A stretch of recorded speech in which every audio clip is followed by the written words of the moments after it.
Pemirsa, Gunung Lewotobi laki-laki pagi ini kembali erupsi dengan ketinggian kolom abu 1.000 hingga 1.500 meter disertai 9 kali gempa dan gemuruh keras. Warga yang berada di bawah kaki gunung diminta untuk selalu waspada.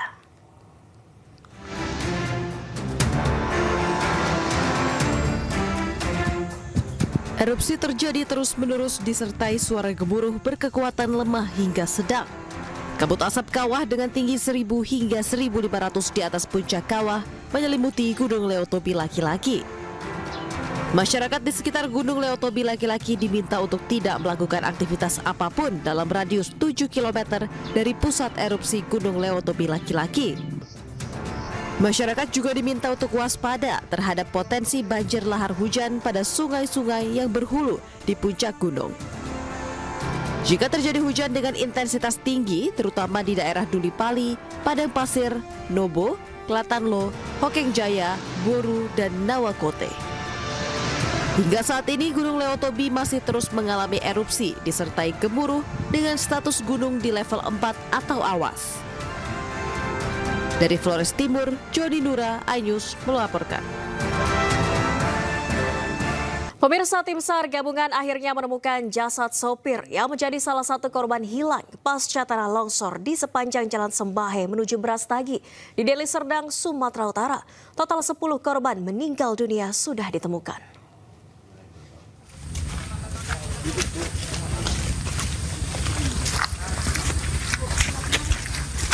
Jasad korban ditemukan oleh warga di sekitar perkebunan sawit di daerah Namorembe, Kabupaten Deli Serdang, Sumatera Utara. Jasad korban ditemukan oleh warga di sekitar perkebunan sawit di daerah Namorambe, Kabupaten Deli Serdang, Sumatera Utara, berjarak sekitar 15 km dari titik lokasi kejadian.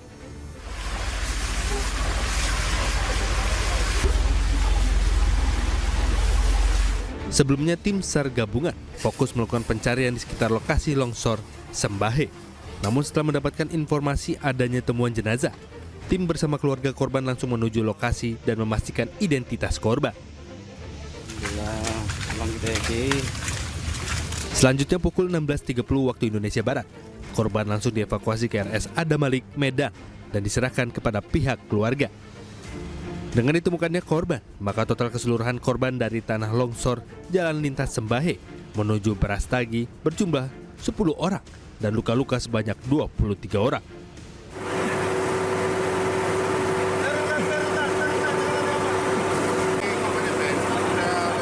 Sebelumnya longsor terjadi di Jalan Lintas Sembahe menuju Brastagi sepanjang sekitar 3 km dengan 13 titik longsoran mulai dari Jembatan Sembahe sampai RM Cinderalas, Sibulangit. Longsor menyebabkan 10 orang meninggal dunia dan 23 orang luka-luka. Dari Deli Serdang, Sumatera Utara, Amiruddin, iNews melaporkan. Pemirsa, 2 siswa sekolah dasar di Jember, Jawa Timur terluka akibat sejumlah atap ruang kelas ambruk. Peristiwa terjadi saat kegiatan belajar mengajar tengah berlangsung.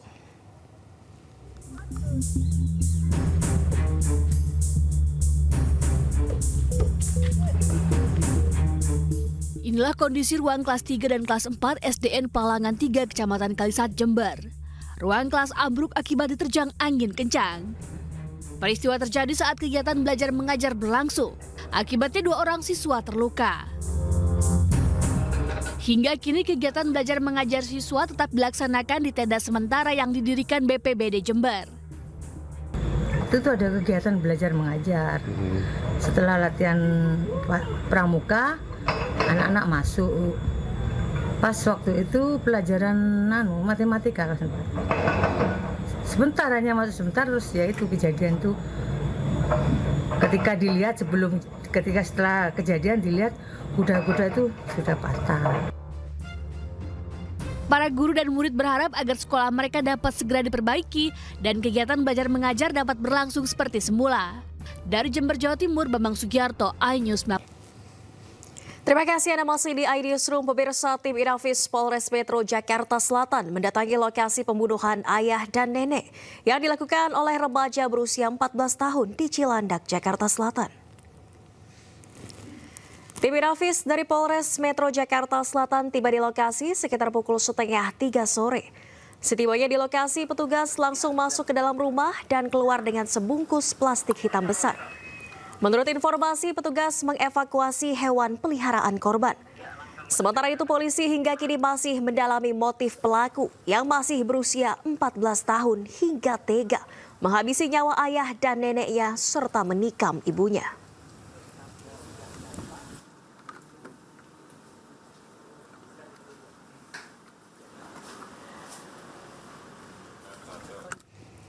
Dan pemirsa, karangan bunga berdatangan ke TKP pembunuhan ayah dan nenek oleh remaja 14 tahun berinisial MAS di Lebak Bulus, Cilandak, Jakarta Selatan. Rumah tersebut masih dipasangi garis polisi, sementara motif pembunuhan masih didalami. Sejumlah karangan bunga ucapan duka cita berjejer di lokasi pembunuhan ayah dan nenek di perumahan Taman Bora Indah, Lebak Bulus, Cilandak, Jakarta Selatan. Tak ada aktivitas warga di sekitar lokasi, sementara TKP pembunuhan masih dipasangi garis polisi. Rumah ini ditempati oleh pelaku yakni remaja 14 tahun berinisial MAS bersama kedua orang tua dan neneknya. MAS membunuh ayah dan neneknya, sementara ibu pelaku berhasil selamat dari upaya pembunuhan.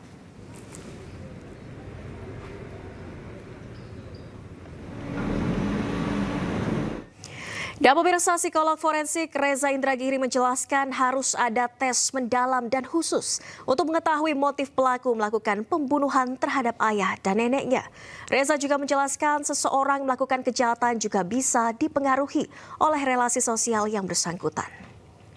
Karena itu, ketimbang semata-mata berbicara tentang motif, menurut saya akan lebih jitu, akan lebih bermanfaat sekiranya dilakukan pemeriksaan terhadap baik itu terkait dengan misalnya ada tidaknya riwayat penyalahgunaan narkoba, termasuk kondisi tubuhnya sifatnya abnormal, kemudian dilakukan pula pemeriksaan terhadap fantasi kekerasan yang bersangkutan, pola pengekspresian amarah, kestabilan pendidikan, dan juga relasi sosial baik dengan teman-teman maupun dengan keluarga atau orang tua si anak itu sendiri.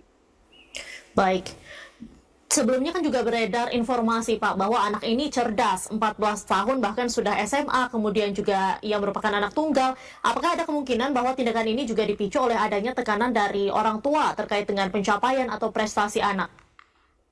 Tadi saya katakan salah satu hal yang diperiksa adalah bagaimana relasi antara anak dengan keluarga, khusus anak dengan orang tuanya.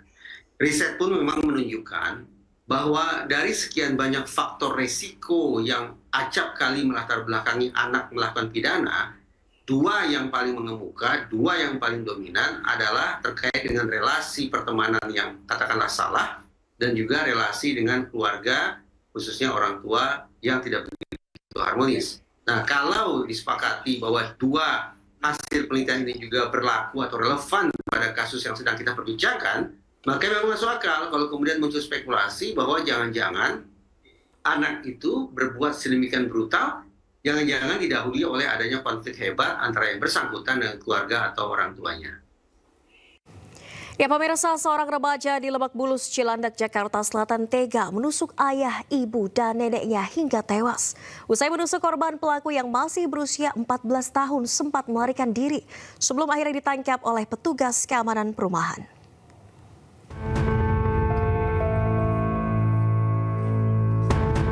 Seorang anak di Lebak Bulus, Cilandak, Jakarta Selatan yang masih berusia 14 tahun nekat menusuk ayah, ibu, dan neneknya.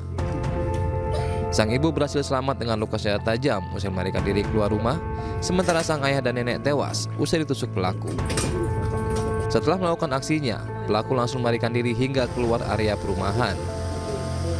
Pelaku pun berhasil ditangkap oleh para petugas keamanan perumahan setelah lari sejauh 500 meter dari lokasi kejadian. Kita dapat kabar dari rekan, katanya ada penusukan. Saya kontak balik, itu penusukan di mana? Di Bandung 51 posisinya korban. Lanjut, saya kontak lagi, teman nimpah, tersangkanya keluar katanya, pelakunya. Saya inisiatif, karena di sini teman udah ngamanin, saya keluar ngejar sama teman saya satu, ketangkeplah di sebelum lampu merah, Karangtengah sini. Itu saya bawa ke komando sini, pos RW. Saya tanya dia, kamu rumahnya di mana? Awalnya dia ngomongnya di B617. Pas kita desak-desak B612. Nah, ada teman saya datang, ternyata itu cucunya korban yang punya rumah gitu. Awalnya kata dia kamu yang nusuk. Iya, nusuk. Kita belum tahu kalau itu ada korban di dalam ya, ada yang meninggal. Nah, teman cek lagi, wah ternyata ada korban meninggal 2 di dalam. Kini pelaku sudah diserahkan ke pihak kepolisian Polsek Cilandak, Jakarta Selatan. Sementara ibu pelaku masih menjalani perawatan di rumah sakit akibat luka tusuk di bagian punggungnya, dan kedua jenazah dibawa ke Rumah Sakit Fatmawati untuk disemayamkan. Tim Liputan iNews melaporkan. Ya pemirsa, hingga kini polisi masih mendalami motif pada kasus pembunuhan seorang ayah dan nenek yang dilakukan remaja 14 tahun di Lebak Bulus, Jakarta Selatan. Sementara itu saat ini kedua jenazah korban sudah dimakamkan usai dilakukan otopsi.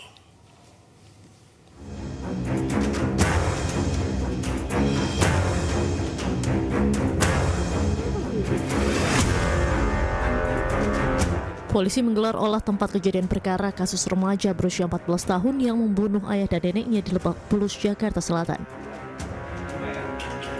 Olah TKP digelar di kediaman mereka di perumahan Taman Bona Indah Sabtu siang.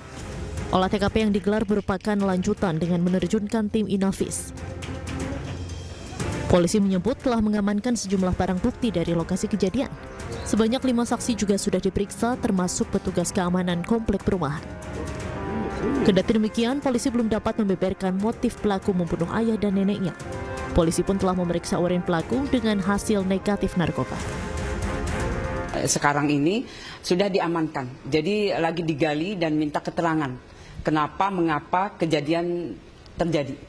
Ya, untuk motif sementara masih digali karena memang anaknya masih diam. Sebelumnya warga perumahan Taman Buana Indah Cilandak, Jakarta Selatan dihebohkan dengan peristiwa pembunuhan yang diduga dilakukan oleh remaja di bawah umur. Dalam peristiwa ini 2 orang tewas di lokasi kejadian. 2 jenazah korban yaitu ayah dan nenek pelaku ditemukan dengan kondisi bersimbah darah di ruang tamu rumah. Sementara ibu pelaku mengalami luka senjata tajam dan saat ini masih kritis di Rumah Sakit Fatmawati, Jakarta Selatan. Usai menusuk anggota keluarganya, pelaku sempat melarikan diri hingga akhirnya ditangkap oleh petugas keamanan perumahan.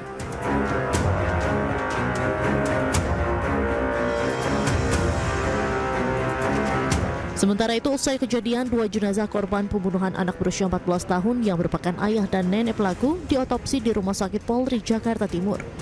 Proses otopsi kedua jenazah telah selesai dilaksanakan pada Sabtu siang. Usai proses otopsi rampung, kedua jenazah langsung dimakamkan oleh pihak keluarga. Jenazah APW, ayah pelaku, dimakamkan di pemakaman keluarga di Bogor, sedangkan RM, nenek pelaku, dimakamkan di TPU Tanah Kusir. Dari Jakarta, Tim Liputan iNews melaporkan. Ya pemirsa, kasus pembunuhan ayah dan nenek yang diduga dilakukan remaja 14 tahun di Lebak Bulus, Jakarta kini menjadi perhatian masyarakat luas. Sementara ibu kandung pelaku yang sempat ditikam berhasil melarikan diri. Kini ibu dari pelaku dirawat di Rumah Sakit Fatmawati, Jakarta Selatan. Dan untuk mengetahui kondisi terkini dari korban, kita telah tersambung dengan rekan Syahreza Zanski yang berada di Rumah Sakit Fatmawati, Jakarta. Selamat malam Syahreza, bagaimana perkembangan terkini kondisi korban hingga malam hari ini? Ya baik Nadia dan juga pemirsa, selamat malam. Melaporkan langsung dari area terdekat Rumah Sakit Fatmawati mengenai kondisi korban yang merupakan ibu daripada pelaku yang melakukan aksi keji terhadap seorang ayah dan juga neneknya di Cilandak, Lebak Bulus maksudnya, Jakarta Selatan. Situasinya untuk ibunya sendiri sudah mulai pulih ataupun sudah mulai membaik kondisinya pasca mendapatkan luka di beberapa tubuhnya seperti di leher, lengan, punggung, pipi tentunya. Dan memang informasi yang kami terima bahwasanya untuk meski sudah pulih dan membaik kondisinya, namun dari pihak Polres Metro Jakarta Selatan belum bisa menggali keterangan dari saksi mengingat kondisinya masih belum memadai untuk bisa menggali informasi terkait kasus pembunuhan yang sangat amat keji sekali dilakukan oleh sang anak yang berusia 14 tahun di kawasan Lebak Bulus. Namun kami bersama awak media lainnya juga masih menunggu keterangan ataupun kesaksian dari pihak ibu yang merupakan korban atas kejadian tersebut. Namun bisa diinformasikan kembali Nadia dan juga pemirsa, tadi di tempat kejadian perkara pembunuhan di kawasan Lebak Bulus ini memang sempat dilakukan olah TKP di mana tim Inafis tadi datang pada sekitar pukul 2 siang waktu Indonesia Barat. Kami melihat ada 3 petugas yang datang ke rumah TKP dan membawa beberapa barang termasuk barang seperti kandang yang untuk hewan sugar glider dan dibawa ke pihak Polres Metro Jakarta Selatan untuk menggali informasi, dan juga ini merupakan permintaan daripada ibu korban untuk bisa menyelamatkan barang-barang penting tersebut. Nadia dan juga pemirsa, untuk perkembangan informasi terkini memang hingga saat ini Polres Metro Jakarta Selatan masih melakukan pemeriksaan terhadap pelaku berinisial MAS yang merupakan usianya 14 tahun.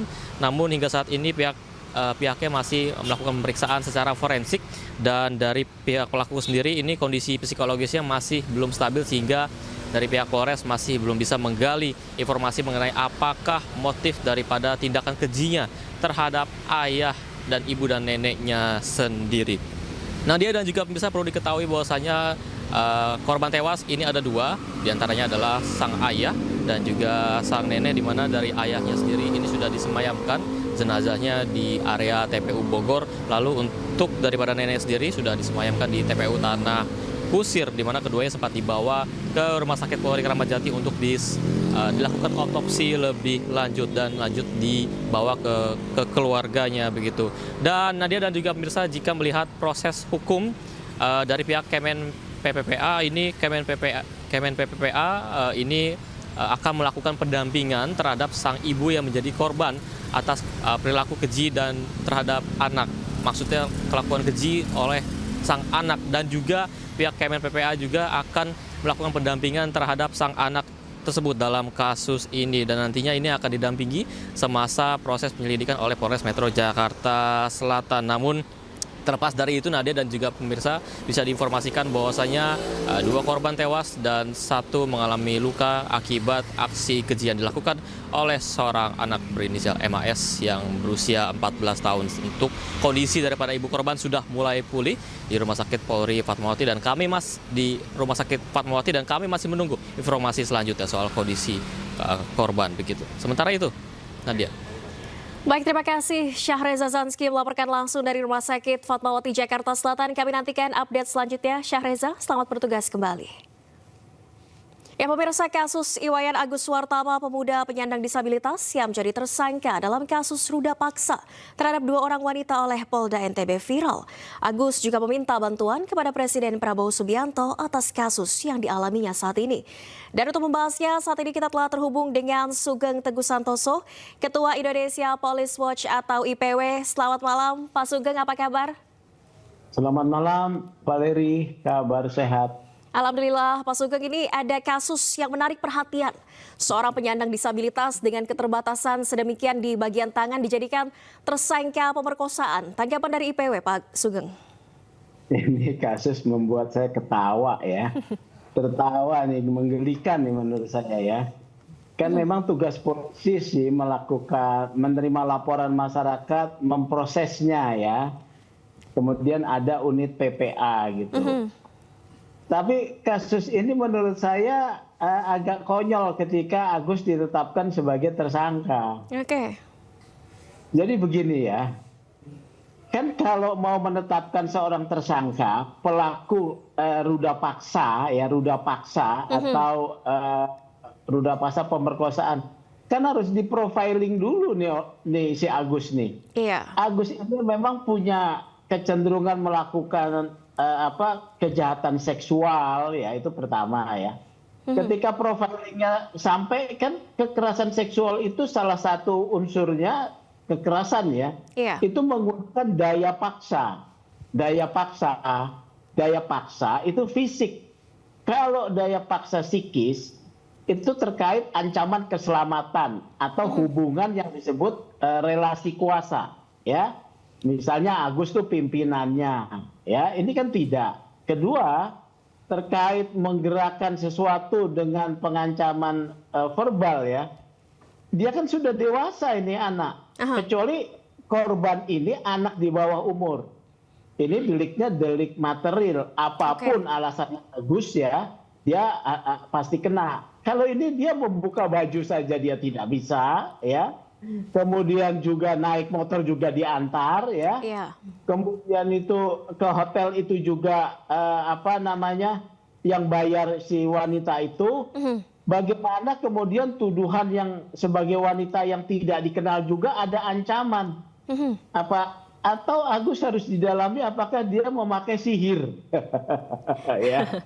Ya, jadi ini konyol ini kasus ini ya. Ya polisi bolehlah menyidik tapi jangan terlihat kekonyolan-konyolan seperti ini ya. Menggelikan ini menurut saya ya.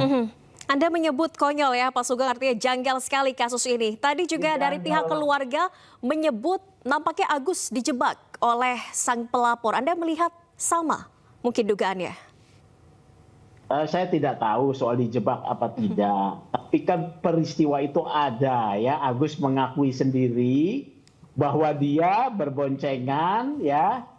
Diboncengi si wanita, dibawa ke homestay, wanita yang bayar, pakaiannya dibuka ya. Kemudian mereka berhubungan seks mungkin ya. Kalau hubungan seks itu kesadaran ya, kalau dia wanita dewasa dan Agus juga pria dewasa yang tidak terikat di dalam perkawinan, itu bukan satu delik. Ingat nih ya, kalau dia wanita dewasa di atas 18 tahun ya, Agus juga pria dewasa di atas 18 tahun, itu hubungan konsensual. Bukan satu tindak pidana.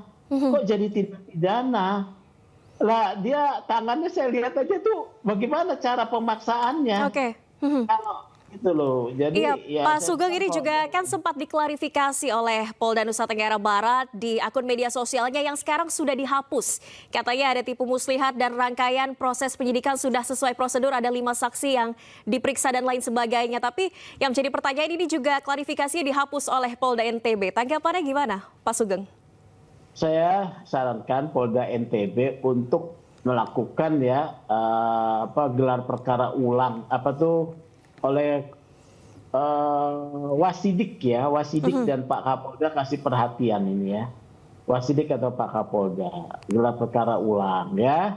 Ini pendekatannya coba scientific crime investigation ya, bukan hanya dari pihak saksi-saksi yang ahli yang disiapkan oleh penyidik, tapi terbuka juga dengan masukan masyarakat gitu loh, menghadirkan ahli ya, ahli soal psikologi forensik ya, dari yang independen memprofiling Agus ini dari sisi fisik dan psikisnya mampu nggak melakukan itu. Kita kan lihat aneh itu ya, buka baju aja tidak bisa. Karena satu tindakan ruda paksa, ya ruda paksa, itu tadi saya berulang-ulang katakan adanya satu tindakan kekerasan, ancaman kekerasan bahkan ya. Biasanya pakai pisau ya, dia mau pegang pisaunya bagaimana, ya. Kemudian sampai kalau ada tipu muslihatnya apa? Ini menurut saya dihentikanlah, ya supaya tidak menjadi beban kembali Polri ya. Ini beban Polri ini. Kalau sudah ramai begini muncul lagi penilaian, polisi lagi kan begitu. Ini kan jadi evaluasi yang buruk ya Pak Sugeng ya. Iya, mau tutup tahun lagi. Pak Sugeng, perbedaannya apa gelar perkara yang dilakukan untuk tersangka yang dalam kondisi normal dan dengan keterbatasan fisik? Seperti tersangka Agus ini tadi Anda menyebut harus ada gelar perkara ulang, harus ada assessment. Siapa yang dilibatkan? Ini nanti melibatkan pengawas penyidik ya. Dan sebelum dilakukan gelar perkara ulang, diperiksa juga ahli yang independen ya, diperiksa ahli independen, disarankan ya, psikologi forensik ya, kemudian ahli tentang profiling ya, profiling pelaku-pelaku kejahatan ya, kemudian Agus juga diperiksa psikologinya, ya. Kemudian si pelapor juga, ini bisa saja pelapornya yang bermasalah secara psikologi. Karena ada cerita Agus bahwa tiba-tiba ketika dia berhenti, itu si cewek itu kemudian ketemu seorang pria berpelukan. Mungkin karena perasaannya dia takut ketahuan sedang berselingkuh, ditekan oleh pacarnya, ya. Dia jadi membuat satu tindakan fitnah kepada Agus. Ini dikhawatirkan gitu loh, ya. Pak Sugeng, kalau misalnya hubungan ini ternyata konsensual atas dasar suka sama suka, apakah akan ada hukuman kepada pelapor? Tidak ada. Oh, kalau pelapor ya, kalau ini bisa dihentikan kasusnya, bisa disebut terkena pasal 317 KUH pidana persangkaan palsu, ya. Persangkaan palsu kalau dihentikan karena dia menuduh yang tidak benar, gitu. Dan soal hubungan konsensual itu tidak ada hukumannya kecuali hukuman sosial bahwa dia adalah orang yang belum menikah tetapi sudah melakukan hubungan seksual, bukan pidana itu. Ya. Jadi ini justru kalau nantinya kasus ini dihentikan dan terbukti ini adalah hubungan atas dasar suka sama suka, justru bisa berbalik ke pelapor ya Pak Sugeng ya? Iya, betul. Baik, dan kita sama-sama juga memantau ya Pak Sugeng, semoga ini bisa menjadi evaluasi kepada Polda NTB untuk segera melakukan gelar perkara ulang. Terima kasih banyak Pak Sugeng Teguh Santoso dari Indonesia Police Watch. Selamat malam, selamat beraktivitas kembali Pak Sugeng. Terima kasih Anda masih di iNewsroom. Pemirsa, tim pemenangan Pramono Rano memantau langsung rekapitulasi suara pemilihan Gubernur Jakarta di Kecamatan Taman Sari, Jakarta Barat. Pihaknya memastikan Pramono Anung Rano Karno menang 1 putaran dalam Pilkada Jakarta tahun ini.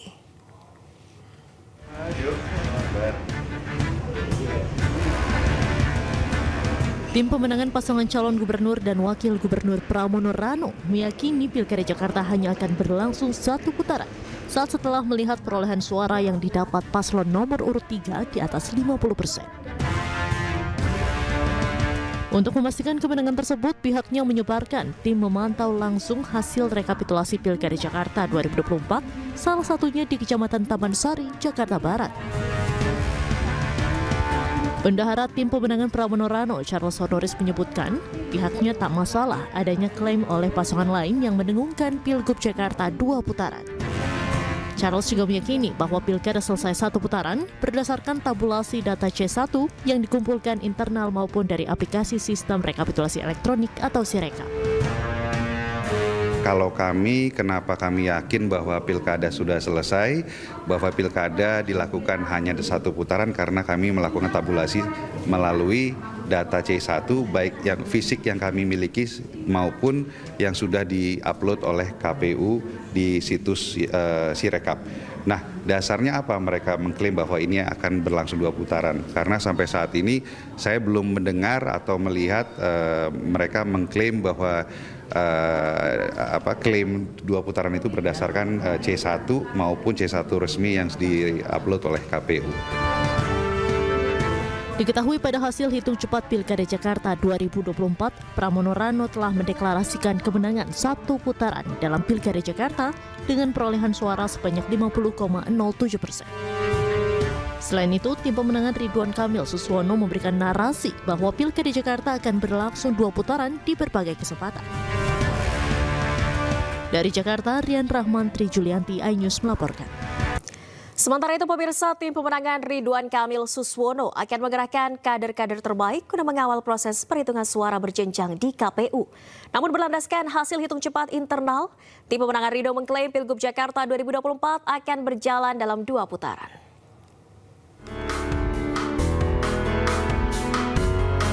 Memastikan proses rekapitulasi berjalan dengan adil dan transparan, tim pemenangan pasangan Cagup dan Cawagup Ridwan Kamil Suswono mempersiapkan tim guna mengawal dan mengawasi proses rekapitulasi di 44 kecamatan Jakarta.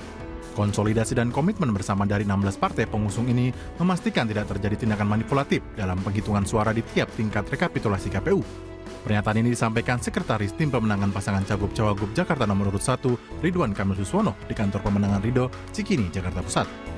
Kami segera sudah menyusun kekompakan konsolidasi gabungan 16 partai sedang mempersiapkan kader-kader terbaiknya untuk mengikuti proses rekapitulasi yang ada di 44 kecamatan yang ada di DKI Jakarta. Kami akan gunakan semua kekuatan dan kemampuan kami untuk menjaga baik-baik jangan sampai ada pergerakan-pergerakan atau tindakan-tindakan manipulatif yang terjadi di perhitungan tingkat kecamatan. Meski mengklaim Pilgub Jakarta 2024 akan berjalan dalam 2 putaran berdasarkan hasil hitung cepat internal, namun tim pemenangan Ridho tetap menunggu hasil resmi penghitungan manual KPU, serta menghormati semua proses dan mekanisme yang sedang berjalan di KPUD DKI Jakarta. Dari Jakarta, Hendri Aprila, Seto Pratomo, Leman iNews melaporkan. Pemirsa, Sekjen PDI Perjuangan Hasto Kristianto menyatakan ada pihak yang mengerahkan institusi Polri atau Partai Coklat untuk melakukan intervensi di Pilkada serentak 2024. Kita memperbaiki demokrasi sebelum seluruh bangsa ini crash bagaikan pesawat terbang yang dipimpin oleh seorang kapten yang hanya mengedepankan suatu janji-janji yang sifatnya populis. Inilah yang juga menjadi pegangan dari PDI Perjuangan di dalam pilkada serentak ini. Ketika kami mempersoalkan tentang fenomena Partai Coklat, fenomena bagaimana Jokowi terus digerakkan oleh ambisi-ambisi kekuasaan demi kepentingan keluarga dan pribadi, dan kemudian membuat suatu norma-norma baru sehingga kepolisian Republik Indonesia yang seharusnya mengabdi kepada merah putih, loyal kepada Presiden Prabowo Subianto di dalam praktek banyak disalahgunakan untuk kepentingan politik praktis. Karena itulah kami mengajak seluruh aparatur kepolisian Republik Indonesia, mari kita jaga spirit Polri Merah Putih. Kita jaga seluruh keteladanan yang diberikan, seluruh kepercayaan rakyat, mandat rakyat di dalam menegakkan keadilan dan ketertiban hukum. Ini ada tampilan bagaimana Jenderal Hugeng yang menjadi panutan. Beliau bukan politisi, beliau polisi merah putih, bukan parcok. Sementara itu menurut Komisi 3 DPR, pemirsa, tudingan Partai Coklat atau Parcok adalah hoax. Ketua Komisi 3 Habibur Rahman menyebut tidak logis jika Kapolri menggunakan institusinya untuk kepentingan kubu tertentu di pilkada. Apa yang disampaikan oleh segelintir orang terkait Parcok dan lain sebagainya itu kami kategorikan sebagai hoax, ya. Dan ada juga anggota DPR yang menyampaikan hal tersebut. Orang tersebut bahkan sudah dilaporkan ke MKD, ya. Karena kami juga anggota MKD, ya. Orang tersebut sudah dilaporkan ke MKD. Kami ingin meminta keterangan beliau apa yang menjadi bukti, ya, apa yang menjadi dasar juga disampaikannya tuduhan tersebut. Namanya pilkada ini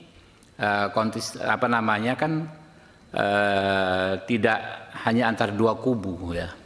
Karena jadi hampir nggak mungkin Kapolri ya menggunakan institusinya untuk kepentingan kubu tertentu, karena di pilkada itu bisa terjadi mix, ya, antar kubu partai-partai politik gitu kan.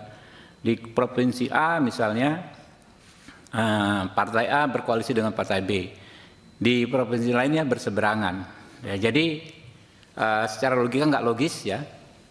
Dan kami minta sesama teman-teman anggota DPR, walaupun kita bebas berpendapat, tapi harus didasarkan pada bukti-bukti yang kuat, jangan hanya narasi-narasi, karena ini justrulah yang akan bisa menjadi situasi tidak kondusif. Saya dengar orang tersebut.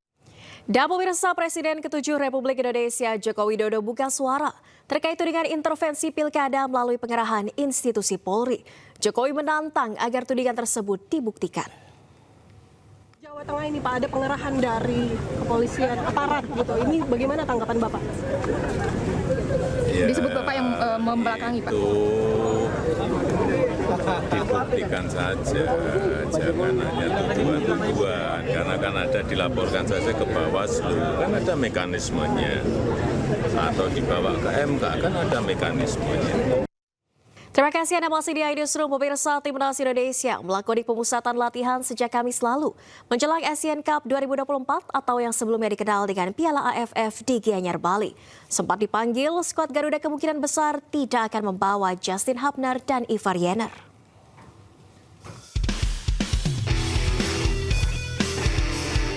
Timnas Indonesia melakoni pemusatan latihan sejak Kamis lalu menjelang ASEAN Cup 2024 atau yang sebelumnya dikenal dengan Piala AFF di Bali United Training Center di Gianyar, Bali. Pelatih Timnas Indonesia Shin Tae-yong memanggil wajah baru yang banyak dihuni pemain di bawah usia 22 tahun dari Liga 1 untuk mengikuti pemusatan latihan kali ini. Skuad Garuda juga mencoba diperkuat dengan sejumlah pemain dari klub mancanegara. Namun khusus Justin Hubner dan Ivar Jenner, mereka belum bisa mengikuti pemusatan latihan. 지금 쉽지 않은 상황이다. 바른, 아스나이, 마르셀리노 세 명은 합류할 수 있고 나머지 선수들은 지금 불확실하다. Karena beberapa pemain yang abroad memang sudah menyampaikan kemungkinan tidak bisa datang. Seperti Justin, mungkin juga sampai dengan hari ini belum ada kabar. Kemungkinan juga tidak bisa bergabung. Lantas ada beberapa pemain yang seperti Ivar juga belum ada kabar sampai dengan hari ini. Saya masih tetap berkomunikasi dengan Ivar sendiri dan dengan klubnya, tapi kemungkinan juga kecil ini Ivar. Dengan kondisi seperti ini, manajer Timnas Sumarji bersama sang pelatih Shin Tae-yong akan berdiskusi untuk membahas opsi memanggil pemain lain dalam upaya melengkapi skuad berisikan 23 pemain yang akan mengikuti ASEAN Cup 2024 yang digelar mulai 8 Desember 2024 hingga 5 Januari 2025. Dari Gianyar, Bali, Ketut Catur Kusumaningrat, iNews melaporkan.